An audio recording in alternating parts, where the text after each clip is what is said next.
ನಿಮ್ಮ ಹಳೆ ಒಡವೆನ ಅಧಿಕ ಬೆಲೆಗೆ ಮಾರಬೇಕೆ?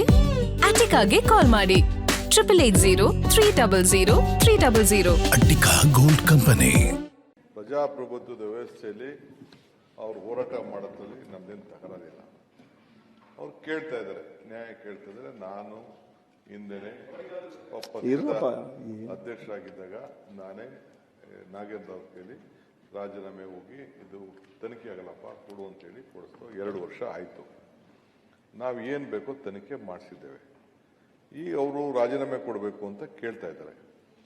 ಈ ರಾಜೀನಾಮೆ ಕೊಡ್ಬೇಕಾದ್ರೆ ಕೇಳಲಿ, ಒಂದು ನಿಮ್ಮನ್ನು ನೋಟಿಸ್ ಕೊಟ್ಬಿಟ್ಟು ನಾವು ಚರ್ಚೆ ಮಾಡಿ ಏನಕ್ಕೆ ರಾಜೀನಾಮೆ ಕೊಡಬೇಕು, ಏನೇನು ಕಂಡು ಹಿಡಿದ್ರು, ಅವ್ರ ಹತ್ರ ಏನೇನು ಮಾಹಿತಿ ಇದೆ, ಅವ್ರಿಗೇನು CBI ಅವ್ರು ಏನು ಕೊಟ್ಟರು, ED ಅವ್ರು ಏನು ಕೊಟ್ಟರು, SIT ಏನು ಕೊಟ್ಟರು, ಅದೆಲ್ಲ ಕೂಡ ತಂದು ಜನರ ಮುಂದೆ ಇಟ್ಟು ಜನರಿಗೆಲ್ಲ ಗೊತ್ತಾಗಿ ಇದಕ್ಕೋಸ್ಕರ ನಾನು ರಾಜೀನಾಮೆ ಕೇಳ್ತಾ ಇದ್ದೀನಿ ಅಂತ ಅಟ್ಲೀಸ್ಟ್ ಮಾಡಿದ್ರೆ ಆ ಸ್ಥಾನಕ್ಕೆ ಇವರೆಲ್ಲ ಸಂವಿಧಾನ ಪೀಠದಲ್ಲಿ ವಿರೋಧ ಪಕ್ಷದ ನಾಯಕರಿದ್ದಾರೆ, ಅವರೆಲ್ಲ ಅವಕಾಶ ಇದೆ. ಅದು ಬಿಟ್ಬಿಟ್ಟು ಚರ್ಚೆನೂ ಮಾಡಲ್ಲ, ಬಾವಿಗೂ ಬರಲ್ಲ, ನೋಟಿಸು ಕೊಡಲ್ಲ. ಇದನ್ನ ರಾಜೀನಾಮೆ ಕೊಡಿ ಅಂತ ಅಂದ್ರೆ ಇದು ನಾವು ಹಾಕೊಟ್ರಂತ ಒಂದು ಪದ್ಧತಿ ಮೇಲೆ ಇಲ್ಲಿ ನಾವು ಕೆಲಸ ಮಾಡ್ತಾ ಇದೀವಿ. ಸೊ ಎಲ್ಲಿ ನಡೆದಿದೆ ಈ ರೀತಿ? First time without giving A notice ಇದ್ರ ಬಗ್ಗೆ ಕೇಳ್ತಾ ಇರೋದು ಇದು ಸರಿ ಇಲ್ಲ. ನಾನು ವಿರೋಧ ಪಕ್ಷದ ನಾಯಕರಿಗೆ ಎಲ್ಲರೂ ಕೇಳ್ತಾ ಇದ್ದೀನಿ, ಒಂದು ನೋಟಿಸ್ ಕೊಡಿ, ಚರ್ಚೆ ಮಾಡೋಣ. 1 ದಿನ 2 ದಿನ ಬೇಕಾದ್ರೆ ಏನೇನು ಅನ್ಯಾಯ ಆಗಿದೆ, ಯಾವ ರೀತಿ ಆಗಿದೆ ಅನ್ನೋದನ್ನ ಕಂಪ್ಲೀಟ್, ಇದು ಒಂದೇ ಅಲ್ಲ ಬೇಕಾದಷ್ಟಿದೆ. ನಾವು ಬೆಳಕು ಚೆಲ್ಲಕ್ಕೆ ಅವಕಾಶ ಇದೆ, ಅವರು ಬೆಳೆದ ನಾನು ಅವ್ರಿಗೆ ಕನ್ವಿನ್ಸ್ ಆದ್ರೆ ತೀರ್ಮಾನ ಮಾಡಲಿ. ನಾನು ಯಾಕೆ ನಾಗೇಂದ್ರ ಅವ್ರನ್ನ ಸಂಪುಟಕ್ಕೆ ಸೇರಿಸ್ಕೊಂಡಿದ್ದೀನಿ ಅಂತ ಖಂಡಿತ ನಾನು ಹೇಳ್ತೀನಿ. ಅವ್ರು ಸಮಾಧಾನ ಆಗಲಿಲ್ಲ ಬೇಕಾದ್ರೆ ಮುಂದುವರ್ಸ್ಲಿ. ಚರ್ಚೆನೇ ಇಲ್ದೇನೆ ಸುಮ್ಮನೆ ರಾಜೀನಾಮೆ ಕೊಡಿ, ಭ್ರಷ್ಟು, ರಾಹುಲ್ ಗಾಂಧಿ ಮನೆಗೆ ದುಡ್ಡು ಹೊಂಟೋಯ್ತು, ಭ್ರಷ್ಟ ಸರ್ಕಾರ, DK ಶಿವಕುಮಾರ್ ಸರ್ಕಾರ, ಇವೆಲ್ಲ ಏನೇನೋ ಹೇಳ್ಕೊಂಡು ಕೂತ್ಕೊಂಡ್ರೆ ಅಟ್ಲೀಸ್ಟ್ ಆಗ್ತದೆ. ದಯವಿಟ್ಟು ಪ್ಲೀಸ್ ಇವತ್ತು ಕೂಡ ನೋಟಿಸ್ ಕೊಡಿ, 2 ದಿನ ಚರ್ಚೆ ಮಾಡಿ, ನಿಮ್ ಎಲ್ಲ ವಿಚಾರಗಳನ್ನ ದಯವಿಟ್ಟು ತಿಳಿಸಿ.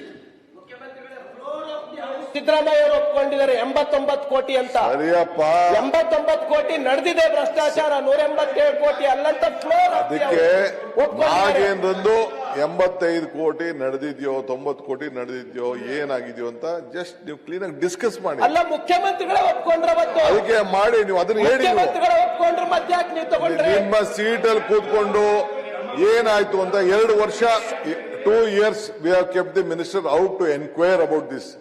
We have come to a conclusion. I have looked all ಮಾಡಿದ್ದೀನಿ.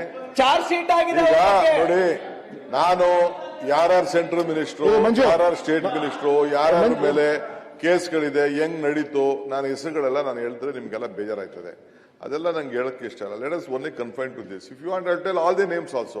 ನೀವೇ ಒಪ್ಕೊಂಡಿರ್ತಕ್ಕಂಥ ವಿಷಯಕ್ಕೆ ರಾಜೀನಾಮೆ ಅದು ನೀವು ಚರ್ಚೆ ಮಾಡಿ, ಅದನ್ನ ಚರ್ಚೆ ಮಾಡಿ, ನೀವು ಡಿಸ್ಕಸ್